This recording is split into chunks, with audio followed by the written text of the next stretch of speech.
भेटतो, येशू तुला भेटतो,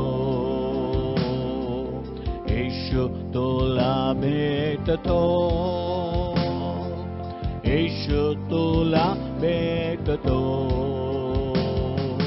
कधी नाही बदलणार, येशू तुला भेटतो,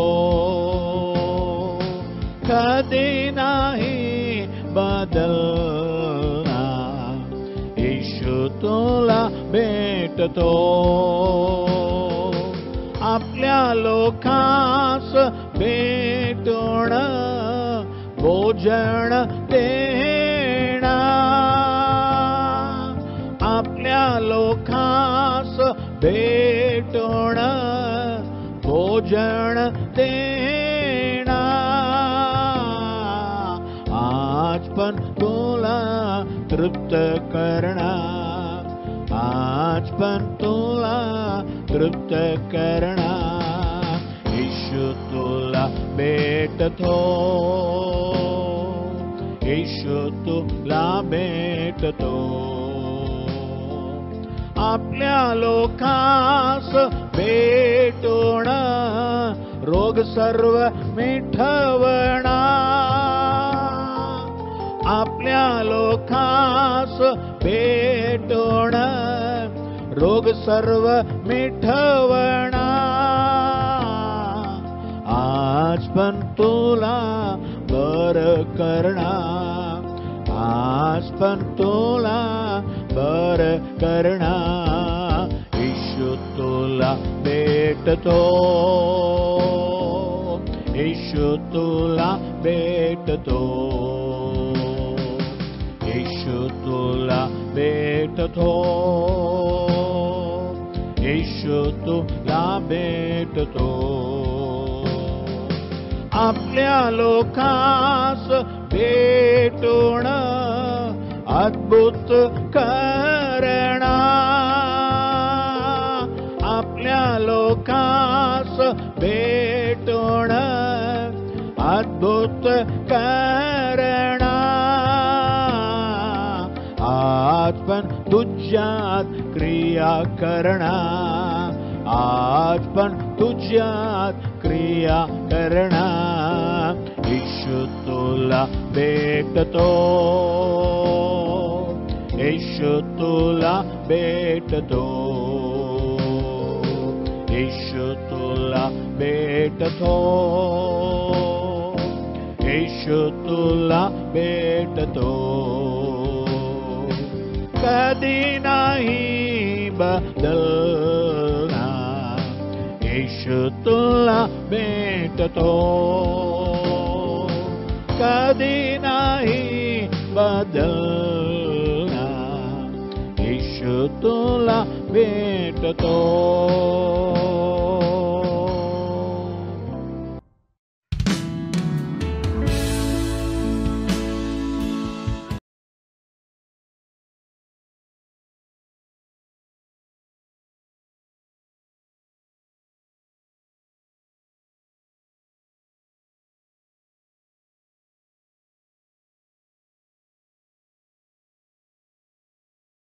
प्रेमाची ही पाखरे ख्रिस्ता तुझी लेकरे, प्रेमाची ही पाखरे ख्रिस्ता तुझी लेकरे. इकडून तिकडे तिकडून इकडे, इकडून तिकडे तिकडून इकडे, फुरकून उडती चोहीकडे, फुरकून उडती चोहीकडे. सुवार्ता जगवित रे ख्रिस्ता तुझी लेकरे, सुवार्ता जगवित रे ख्रिस्ता तुझी लेकरे. प्रेमाची ही पाखरे ख्रिस्ता तुझी लेकरे, प्रेमाची ही पाखरे ख्रिस्ता तुझी लेकरे. एक चफानी क्रूस कंबाची, एक चफानी क्रूस कंबाची, त्या फांदीवर वसती आमची, त्या फांदीवर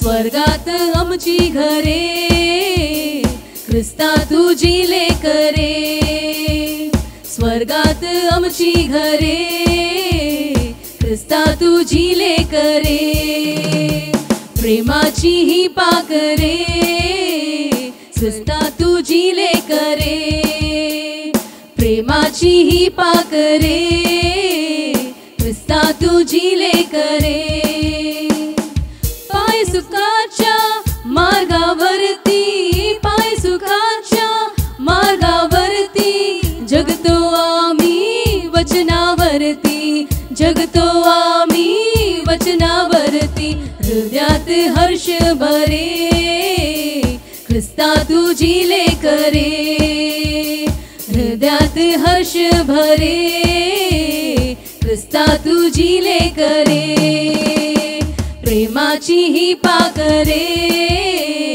ख्रिस्ता तुझी लेकरे प्रेमाची ही पाकरे ख्रिस्ता तुझी लेकरे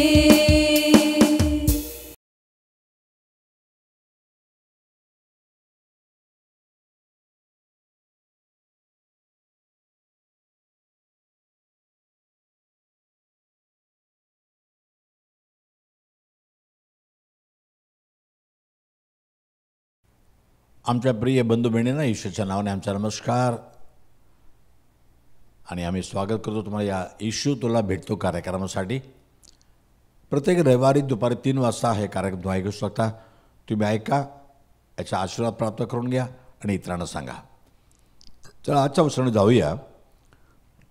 स्तोत्रसंहिता 40 ते 17 वचन. स्तोत्रसंहिता 40 ते 17. Psalms 40 verse 17. मी तर दीन व दरिद्री आहे, तरी प्रभूला माझी चिंता आहे. माझ्या सहायकारी व माझ्या मुक्तिदाता तू आहेस. हे माझ्या देवा, विलंब लावू नकोस.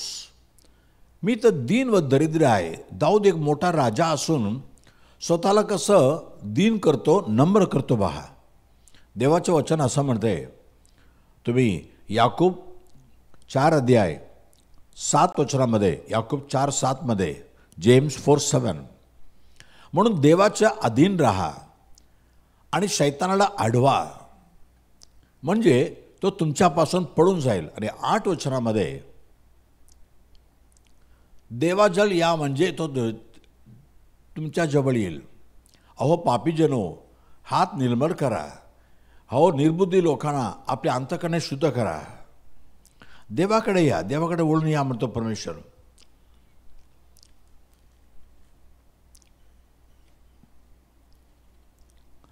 आणि याकूब 4:6 मध्ये, जेम्स 4:6, याकूब 4:6 मध्ये तो परमेश्वर अधिक कृपा करतो. म्हणून शास्त्र म्हणते, देव गर्विष्ठांना विरोध करतो आणि लीनावर कृपा करतो. लीनावर कृपा करतो. तुम्ही लीन आणि नम्र देवासमोर आले तर देव म्हणतो, तुम्हाला मी अनुग्रह, मी कृपादान तुम्हाला देतो असं म्हणतो. देवासमोर दीन व्हा. पेत्राची पहिली पत्री 5:5 मध्ये, 1 Peter 5:5, पेत्राच्या पहिली पत्री 5 अध्याय 5 वचनामध्ये शेवटी बघा, देव गर्विष्ठांना विरोध करतो आणि लीनावर कृपा करतो. म्हणून दाऊद स्वतःला एवढा मोठा राजा असून स्वतःला नम्र दीन करतो. मी तर लहान आहे, मी दीन आहे. त्याच्याबद्दल बायबल म्हणते, 1 शामुएल 16 अध्याय 11 वचनामध्ये, 1 शामुएल 16:11. आता दाऊदाच्या घरी शमूएल नावाचा एक संदेष्टा आला आणि दाऊद भाऊ 7 भाऊ होते, हा म्हणून 8 भाऊ होते.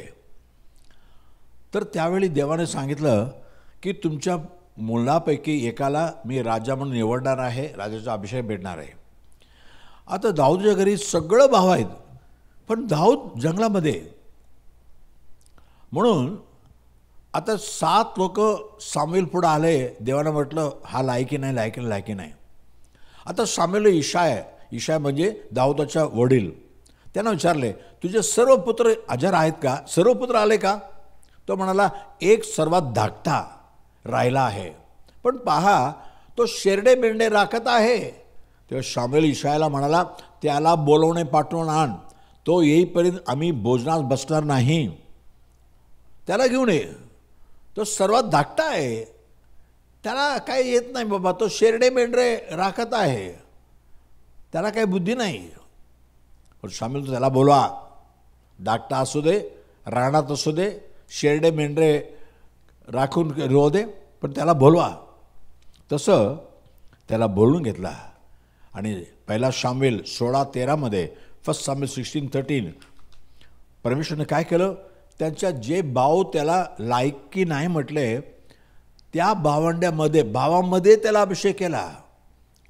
सर्व 7 भाव काय म्हणत होते, हा तर शेरडे मेंढ्याच्या मागे जातो, ह्याचा काय फायदा नाही आहे. पण देवाचा तो दिन होता. दुसरा शामूएल 7:8-9 पाहूया. 2 शामूएल चॅप्टर 7 वर्स 8 and 9. तर आता माझ्या सेवक दाऊद याला सांग, सेनाधीश परमेश्वर म्हणतो, तू माझ्या प्रजेच्या इस्रायलचा अधिपती व्हावे म्हणून मी तुला मेंढवाड्यातून मेंढराच्या मागे फिरत असताना आणले. मेंढराच्या मागे फिरत होता आणि मेंढर राहण्याच्या ठिकाणामध्ये राहत होता, तिथून तुला आणले. कशासाठी? माझ्या लोकांचा अधिपती व्हावं म्हणून. कारण का, तो नम्र होऊन शेरडे मेंढ्याच्या राखत आहे, त्यांच्या मागे जात आहे. जिकडे तू गेलास तिकडे मी तुझ्याबरोबर राहिलो आणि तुझ्या सर्व शत्रूच्या तुझ्यापुढून उच्छेद केला. पृथ्वीवर जे पुरुष आजपर्यंत झाले आहेत त्यांच्या नावाप्रमाणे तुझं नाव मी थोर करेन.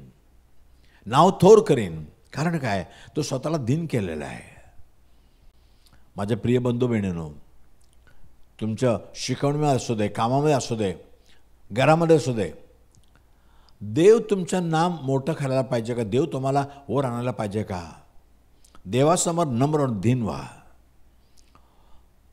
इतर लोक, तुमच्या परिवाराचे लोक, इतर मित्राचे लोक तुम्हाला काय पण करते, सांगते, जाऊ दे. पण देवा मी दीन आहे, मी दरिद्रासारखं दीन आहे. तर दाऊदाला देवापणे किती मोठं शान दिला. पहिला इतिहास 29:18-28 फर्स्ट क्रॉनिकल्स 29-28. दाऊदाचं जीवन बघा कसं. आयुष्य, धन व मान याने संपन्न होऊन आणि चांगलं वृद्ध होऊन दाऊद मृत्यू पावला.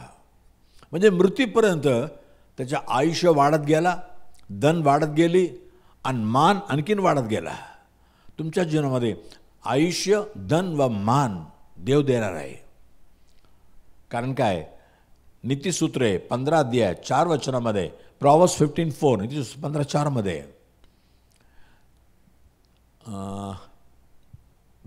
नाही 22:4 नीतिवचन, आय एम सॉरी, नीतिसूत्रे 22:4 प्रॉव्हर्ब्स 22:4. नम्रता व परमेश्वराचे भय याचे पारितोषिक धन, सन्मान व जीवन आहे. बघा 3 गोष्टी. तुम्ही नम्र झाला, दिन झाला तर देव तुम्हाला 3 आशीर्वाद देतो. धन देतो, सन्मान देतो व जीवन देतो. किती चांगला परमेश्वर ना. तर देवासमोर आपल्याला नम्र करा, दिन करा. आता उत्पत्ती 41 त्याचं 16 पाहत आहे. जेनेसिस 41:16. उत्पत्ती 41:16. युसुफ फारोला म्हणाला, मी कोण सांगणारा? फारोला शांती देणारे उत्तर देवच देईल, मी कोण सांगणारा? आता युसुफाला देवाने एक वरदान दिले होते, स्वप्न पाहायला आणि स्वप्नाचा अर्थ सांगायला. हे त्याच्याकडं ते वरदान होते. त्याने 2 दर्शन पाहिलं. त्याच्या भावांना, वडिलांना सांगितलं. त्यांना राग आला.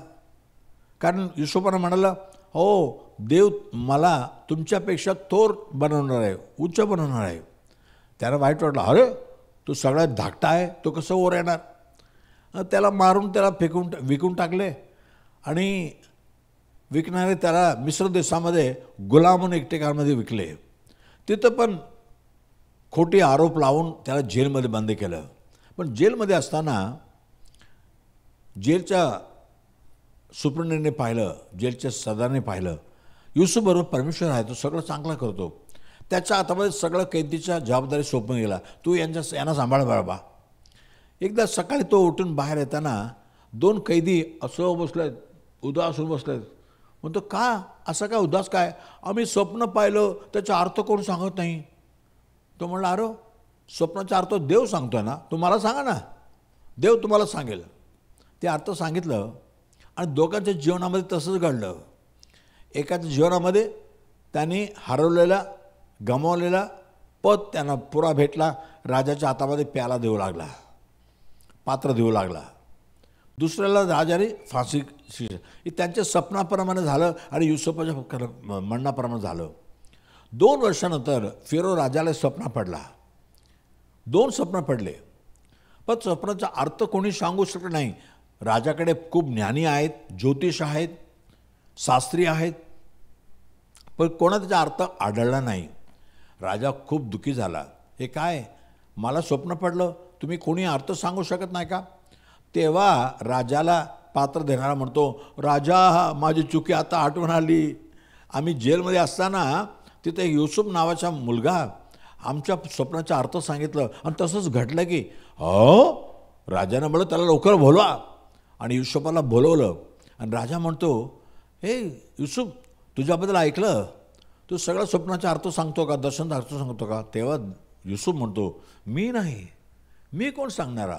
कसं आपण काय म्हणलं असतं, सांगावं किती स्वप्नाचा अर्थ सांगितलं, किती स्वप्न मी पाहिलेलं आहे, मी सगळं करू शकतो. नाही, मी नाही, देव देणार. आणि तसंच राजाने स्वप्न सांगितलं, देवाने प्रकट केलं आणि युसुफाने सांगितलं, तुमच्या देशामध्ये 7 वर्ष चांगलं अन्न पिकणार, खूप धान्य येणार. नंतर 7 वर्ष दुष्काळ येणार आहे, त्यावेळी काय उगणार नाही, काय तुम्ही कापत शकत नाही. आणि तुम्ही असं करा, एक अधिकारी नेमून घ्या आणि त्या अधिकाऱ्याच्या द्वारे संपूर्ण देशामध्ये जितकं अन्न जास्त पिकेल ना ते सर्व साठवून ठेवा, नंतर दुष्काळाच्या वेळी तुम्हाला काही कमी पडणार नाही. आणि राजा म्हणतो 41 अध्याय 38 आणि 39 वचनामध्ये, चॅप्टर 41 वर्स 38-39 मध्ये, 41, 38 आणि 38 आणि 39. आता फिरो राजा म्हणतो, ज्याच्या टाई देवाच्या आत्मा, याच्याकडे देवाचा आत्मा आहे, पवित्र आत्मा आहे, असं या पुरुषासारखा आपल्याला दुसरा कोणी आढळेल काय? याच्यासारखा आणखी कोण अधिकारी भेटेल काय? मग फारो फुसवा म्हणला, देवाने तुला या सर्व गोष्टीचे ज्ञान करून दिले आहे, त्या अर्थी तुझ्यासारखा चतुर व शहाणा दुसरा कोणी नाही आहे. आणि 41-42 वचनामध्ये, 41-42 मध्ये, हे पहा तुला मी अवध्य मिसर देशावर तुला नेमतो. 42 मध्ये राजाने काय केला, आपल्या बोटीच्या मुद्रिका काढून युसुफाला बोटात घातली, त्याला तलम धागाची वस्त्रे लेवलेली आणि त्याच्या गळ्यात सोन्याची कंठी घातली आणि राजाने आपला स्वतःचा रथ देण्यात दिला. चल आता देशाचा अधिकारी. बघा, स्वतःला नम्र केला. देवाने किती मोठं बघा. मग त्याला आपल्या मागच्या रथात बसवले आणि मुजरा करा असे ते त्यापुढे ललकारत चालले. या प्रकारे त्याला अवध्या मिसर देशावर नेमले. संपूर्ण मिसर तो प्रधानमंत्री झाला. एवढं मोठं पद कसं भेटला? त्याने स्वतःला नम्र केला. आज स्वतःला देवापुढे नम्र दिन करा. मी हे करेल, मी सगळं काय करू शकतो, माझ्याकडे ताकद आहे असं म्हणू नका. देवासमोर काही नाही आहे. एक हिंदी गीत वाचा है, नम्रता मेरे पास आती नहीं तेरे बिना, ईशु तेरे बिना. नम्रता मेरे पास आती नहीं तेरे बिना, ईशु तेरे बिना. पास रहो तुम नात हमारे, पास रहो तुम नात हमारे, साथ रहो तुम प्रभु जी, साथ रहो तुम ईशु जी. आओ ना प्रभु आओ ना, आओ ना प्रभु आओ ना, मन मंदिर में हमारे. तेरे बिना लाचार हूँ, तेरे बिना मैं लाचार हूँ. आओ ना प्रभु आओ ना, आओ ना प्रभु आओ ना.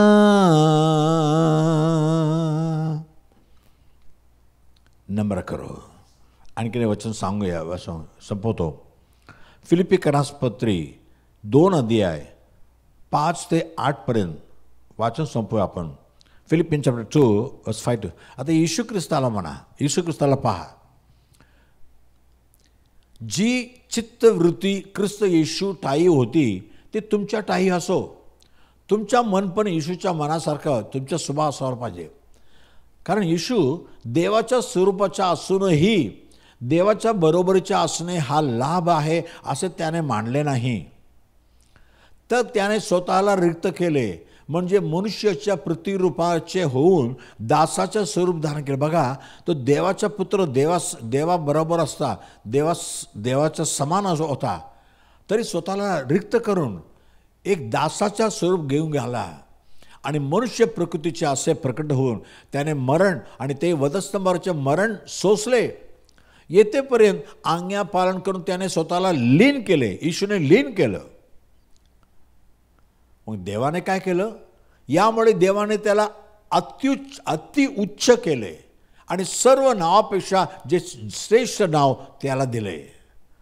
नंतर यात येतो हा की स्वर्गात, पृथ्वीवर आणि पृथ्वी खाली प्रत्येक गुडघा येशूच्या नावाने टेकला जावा आणि देव पित्याच्या गौरवासाठी प्रत्येक जिभेने येशू ख्रिस्ता प्रभू आहे असं कबूल करावे. पहा, येशू देवाचा मुलगा होता, देवा समान होता, पण तो स्वर्गातून आमच्यासाठी खाली उतरून आला. सर्व मानव लोकांच्या पापाला मिटवण्यासाठी येशू मानव रूप घेऊन आला. मानव रूपामध्ये काय काय आपल्याला दुःख आहे माहीत आहे ना? हे देवाला कसं आला, पण सगळं दुःख त्याने सोसलं. त्याला भूक लागली, ताण लागली, तो थकून गेला, लोकांची निंदा त्याने सहिली. शेवटी वधस्तंभावर आमच्या सर्वाच्या पाप आपल्या अंगावर घेऊन तो मरण पावला. तोपर्यंत तो एक दासासारखा, गुलामासारखा आपल्याला दिन केला. ख्रिस्ता मरण पावला, पण देवाने मरणातून त्याला जिवंत केला. आता येशूचं सिंहासन सगळ्याच्या वर आहे. आता येशूला देवाने असं नाव दिलं की स्वर्गातील, पृथ्वीवर, पृथ्वीच्या खाली जे लोक आहेत सर्वांचे गुडघे येशूच्या समोर झुकायला पाहिजे. आणि येशू देवाचा पुत्र आहे, येशू परमेश्वर आहे म्हणून सर्व जबान कबूल करायला पाहिजे. किती मोठं शान दिलं ना. म्हणून स्वतःला दिन केला. म्हणून तुमच्यासाठी मी प्रार्थना करतो, देवासमोर आपल्याला नम्र दिन करा. देव तुम्हाला सगळ्या गोष्टींमध्ये तुम्हाला वर आणेल, तुम्हाला देवाचा आशीर्वाद देईल. चला प्रार्थना करूया. पवित्र देवा, धन्यवाद प्रभू. मी दीन व दरिद्र आहे असं दाऊदाने म्हटलं, युसाफने म्हटलं, माझ्या हातीत काही नाही, देव सगळं सांगू शकतो. पण प्रभू येशूने स्वतःला नम्र करून एक दासासारखा या जगामध्ये आला आणि आमच्यासाठी वधस्तंभावर जिकलेला गेला, मारला गेला. पण देवापा, आज येशू ख्रिस्त सर्वापेक्षा श्रेष्ठ नाव त्याला दिलं गेलं. दाऊदासारखा, युसुफासारखा आज स्वतःला नम्र करून तुझ्यासमोर उभे आहेत प्रभू. प्रत्येकानं स्पर्श कर. ते जीवनामध्ये खाली पडून राहिलं असेल, पण त्याला वर आण प्रभू. तो लहानाला धुलीतून, कचऱ्यातून उचलून वर आणतो प्रभू. त्याच्या जीवनामध्ये एक आशीर्वाद घडू दे प्रभू. ते खाली पडले असेल, पण देवासमोर नम्र केले आहेत ना, त्यांना वर उचल प्रभू. चांगला पद दे प्रभू. आणि देवापा, आता पण जे आजारी आहेत त्यांना स्पर्श कर. सर्व आजार पण निघून टाक प्रभू. त्यांच्या मनामध्ये शांती नाही आहे प्रभू. येशू मी पापी आहे असं कबूल करणाऱ्या प्रत्येकाच्या पापाचा क्षमा कर आणि त्यांना तारणाचा निश्चय दे, शांती दे. येशूच्या नावाने आशीर्वाद देतो प्रभू. आमेन, आमेन, आमेन. हालेलुया. God bless you. पुढच्या रविवारी दुपारी 3 वाजता पुन्हा भेटूया. तेव्हापर्यंत देव तुमच्यावर असणार. आमेन. आमचा पत्ता Bethel Pentecostal church, Bethel church road, Kamaraj हायस्कूलचा मागे, 90 फीट रोड, धारावी, मुंबई 17. आमचा फोन नंबर 8856653531 किंवा 9833333722 किंवा 932334244695.